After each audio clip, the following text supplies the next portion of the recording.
Hi everybody, I'm Anna Intuitive here with our Thursday energy readings, which really I just love doing these. As we get started, I just want to remind everyone this is for entertainment purposes only. Please like, share, and subscribe to the channel. I always appreciate it. And just a quick reminder that on Mondays I have my 3-card pick a card shorts. Tuesdays I channel Super Duper Girl. Wednesdays, we have the predictions videos with a 3-card pick. Thursdays, we do our energy readings with a 3-card pick. And Fridays, I do a weekend energy reading with a 3-card pick. And why so many 3-card picks? Because I like them. So there you go. Let's get started. I'm going to use 3 decks here today. The first is going to be the Archangel Metatron Self-Mastery Oracle card deck by Amanda Ellis. We'll use that as the main deck. For any clarification, I want to use my most favorite deck. Well, one of my most favorite decks, the Akashic Tarot by Sharon and Klingler. And then for I'm going to grab it for our 3-card pick. I'm going to use the Power of Surrender cards and see what we might need to surrender as we move forward. So let's get some, let me get shuffling here. This is again the Archangel Metatron Self-Mastery Oracle. As I have said in the past, I feel really connected with Archangel Metatron. I don't know why. And I have gotten a few readings from people to find out why. And, I don't know, I really don't get a solid answer on it. So, but you know what? I'm just going with it. I only found out about this Archangel a few years ago when I really started my whole spiritual study here. And the moment I heard of him, I understand angels really don't have any gender, but the minute I heard of him, I just said, oh my gosh, I love the name Metatron, and I just feel really connected on many levels. So anyway, I don't know again why that is. Just, when things resonate, I just go with it, right? And I'm sure you're the same way. If it resonates, fine. That's another thing I want to mention too. If these readings don't resonate with you, you know what? No big deal. Just take what resonates and let go of the rest. And if nothing resonates, that's fine. And if it all resonates, that's fine. So, again, these readings are what they are, and we'll see what happens. And don't forget too, this is a general reading. So, it's not going to always apply to everybody. So let's see, I had 2 cards fall out. And now I'm going to pick the 3rd card here. And now I'm going to just pick one of these from the Akashic Tarot. I'm going to pick 1 card from the Akashic Tarot. And I'm going to tell you what, these cards are just beautiful. So, okay, let's see. But of course, I could pick any of these cards. I think they're all, the artwork, the messages are just so high frequency and beautiful. I just love it. Okay, so let's get started. The first card that I got here, and I'm going to go through these, is the Love card, which happens to say relationships and harmony. Beautiful. The second card I got is the Void. It says retreat, rest, and pause. The third card I got, and that, by the way, is a number 48. This card is a 33. The last card here is this. It says dimensional gateway and invitation. And the clarifying card that I got is the number 11, and it says the Ark of the Covenant. So we have 11 and we have a 33. So we have some master numbers here, which are kind of interesting. So to get started, the first thing I'm going to do is I'm going to, take a look as to what this number 6 card, the Love card, it says relationships and harmony. It says the card number 6 links to the planet Venus, the planet of love, harmony, and beauty. Venus also links into the goddess energy of fertility, sexuality, and victory. How do you love and how are you loved? Well, that's a good question just to get started, right? How do you love and how are you loved? Wow, okay. When pulled, this card typically focuses on your relationship with a partner, although it can also apply to non-romantic relationships, such as with a parent or another loved one. We know that a loving bond with another, when expressed in its highest form, is like the rose in full bloom pictured in this card, a beautiful sacred thing. However, just like the rose, love is delicate and needs to be handled with care. It needs time, attention, and gentleness for you to benefit from its full glory and wonder. Love, once seeded, can weather any storm as long as work and energy from both sides are put into it. That is a key to what I just read. As I read that, both sides have to put the time and the energy and the work into it. Consider the state of your own relationship. Is it one that is based on mutual love and consideration? Or is it wilting from neglect, disinterest, or abandonment? Ask yourself, when was the last time I did something for my partner? And when was the last time they did something for you? Yeah, right? It can be something practical or emotional. Love can be expressed in many ways, but it needs to be demonstrated and felt in some shape or form. Touching each other, a moment's embrace, cooking a nourishing meal, offering help and assistance, or just giving each other your time and full attention, as well as the gift of your presence. Okay, this is a very interesting card, and this is really kind of showing like the energies around here about concentrating on love, concentrating on family, concentrating on your significant other, concentrating on people that you work with, and also looking at it from that perspective of it's not just always give, right? That's something that I've had to learn is it's okay to open up and receive. It's okay for me to ask for help. It's okay for me to say no. It doesn't fit into my schedule this week, okay?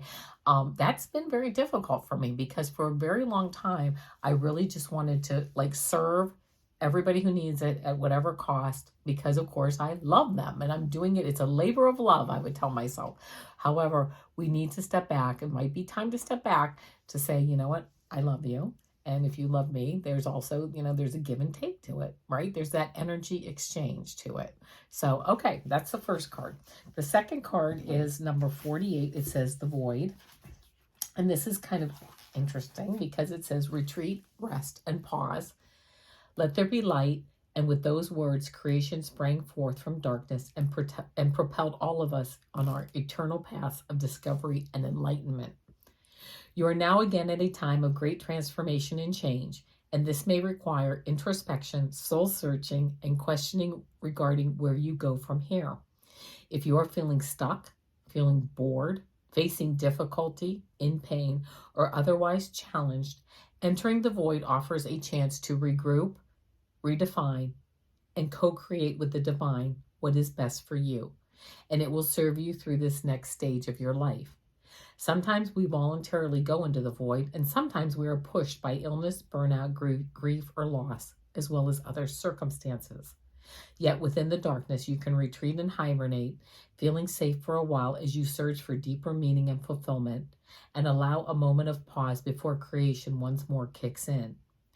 Do not rush your time there, as so much can be revealed and learned that is not accessible to you at times other than the night.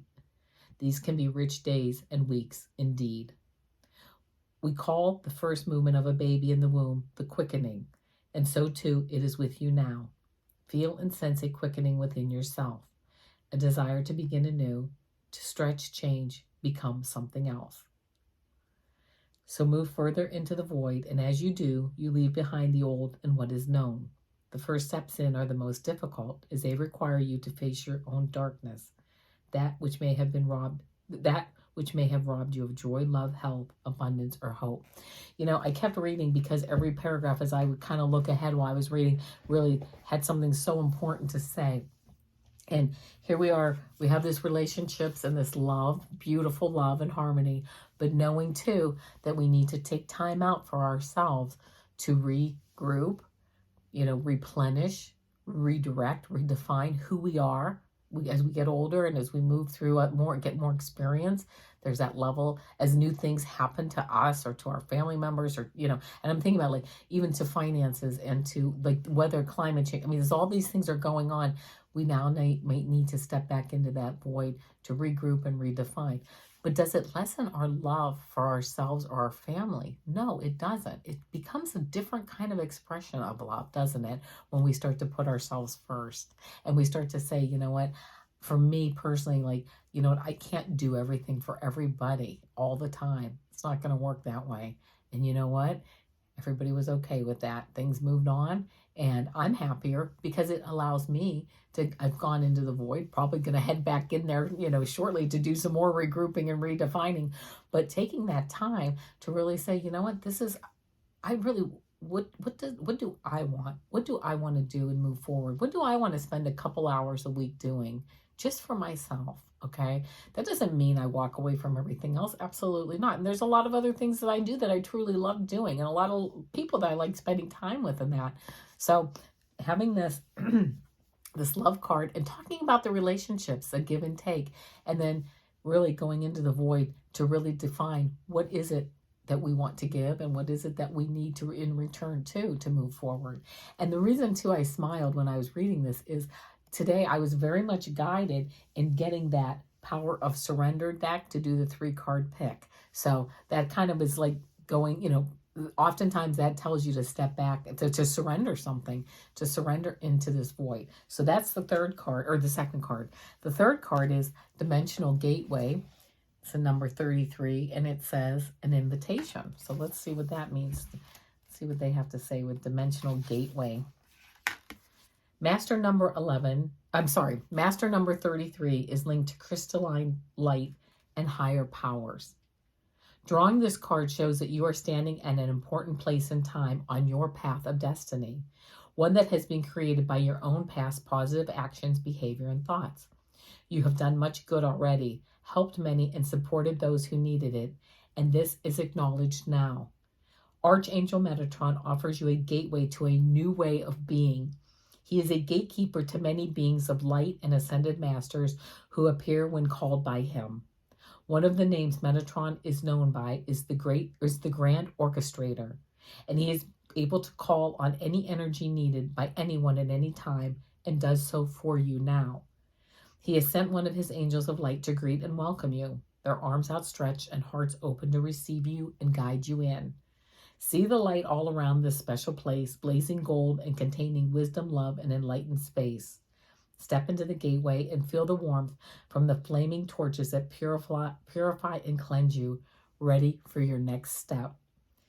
Entering this gate enables you to access all the angelic kingdom that Metatron governs.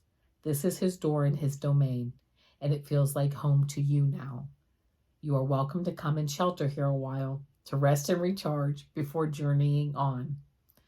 Through this gateway, you will find the other end of the rainbow, a pearlescent light with colors so bright your body can only bathe in their wonder, and a host of archangels and angels at Metatron's command, each as important as the other. Here exists no hierarchy, just service to the oneness and energy of love. That is all there is. Step forward and reclaim your own angelic magnificence, your angel wings bestowed, and your body activated by light. Then go, do, be, and serve others. Help, support, and teach those who need this energy right now in your communities, countries, and world. Metatron has called you. His angels await. You are one of his earth angels now. Step through the golden gateway of light and into your own mastery. The time is now, and you are invited. When you leave this place, you do so able to carry more light and love than ever before back to your homes, communities, and the world that needs it. The gateway is in front of you. Step through it now. Oh my gosh, right? Love. I'm literally getting the chills right now. We have this love card, right? Then we have stepping into this void of relaxation, rest, recuperation, and then coming out of it with this beautiful level of angelic light, being able to hold more love and more light and have it go through the world and through our communities and through our families. I mean, what a beautiful message. I just love this. It's beautiful. It's calming. It's angelic. It's just a beautiful light message for all of us. And then we still have this 11 card from the Akashic Tarot. And this says the Ark of the Covenant. So let me see, what it says. The stars are shining on a serene desert night. Fires burn before a number of white tents. Inside one of the tents, just beyond the open front flaps, rests the Ark of the Covenant. 2 men sit by a crackling fire nearby. At the most mundane level, this card can represent a beneficial legal contract or title transfer. It can also show successfully working with professionals such as brokers and lawyers. More often, it indicates that you are living true in your own karmic contract, facing your lessons of growth, working towards greater discoveries, and bringing your unique contributions to the world. Your karma does not rule you, you rule it. When the work becomes too great, taking a rest doesn't break with your covenant, It supports it. You understand the phases of time and energy and work within those phases. Some of your karmic directives at this time may involve other people. If so, make sure that there is no urgency, need, or personal agenda in play. Don't let yourself get pulled into an emotional drama. Know that the things that require your attention now reflect a commitment that has a far-reaching influence that may impact your present as well as your future lives.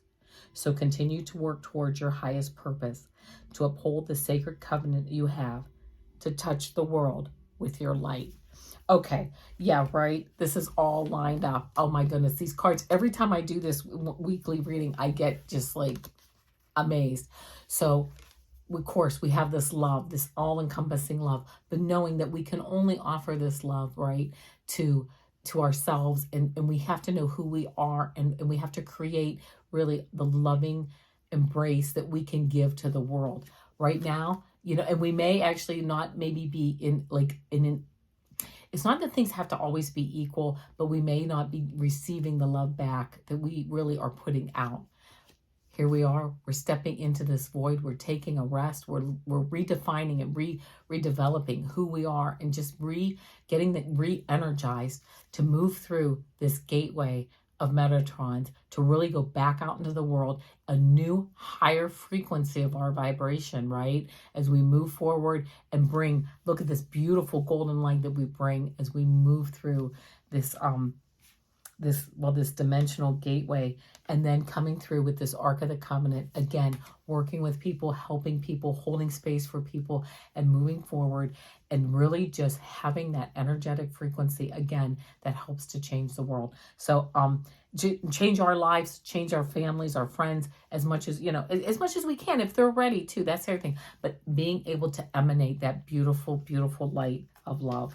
So that's oh my goodness, that's the energy reading for this week. Love it. Beautiful love, beautiful taking care of ourselves, taking care of others as needed, as we feel called to.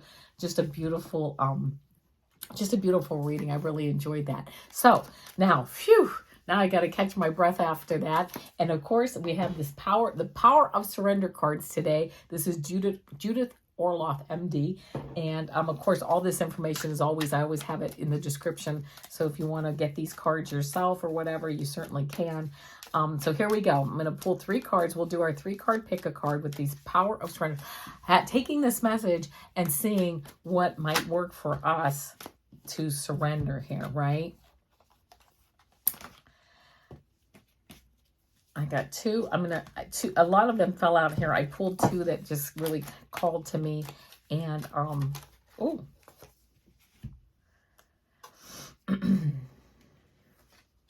there we go. All right. These are the 3 cards then. Card 1, card 2, card 3. And thinking how much in line these are with the reading we just had. So what do we need to surrender to move forward? 1, 2, and 3 into raising our frequency to just a beautiful high level. 1, 2, 3. Here we go. If you picked card 1, surrender your need to always be right. Give others the gift of letting them be right. Be yielding, not rigid. This will help resolve conflicts and improve your relationships. So there you go. If you got card 1, it may be important to surrender your need to always be right, right? That's not a problem. Number 2, if you picked card 2, surrender the habit of people-pleasing. Speak your needs and be true to yourself. Focus on your own happiness instead of always trying to make everyone else happy. There you go, card 2. And if you picked card 3, surrender to passion. Get out of your head and feel the fire in your belly. Focus on the people or activities that ignite your passion and let it flow. Wow. All of this whole reading just all works. And, I just see like 2 hands, like it just all flowed, as it always does, which is always really a lot of fun for me to do these readings. So those are our Thursday energy readings. I will be back tomorrow with Friday weekend reading. And, please like, share, and subscribe. Leave me a comment. And no, of course, it's always for entertainment purposes only.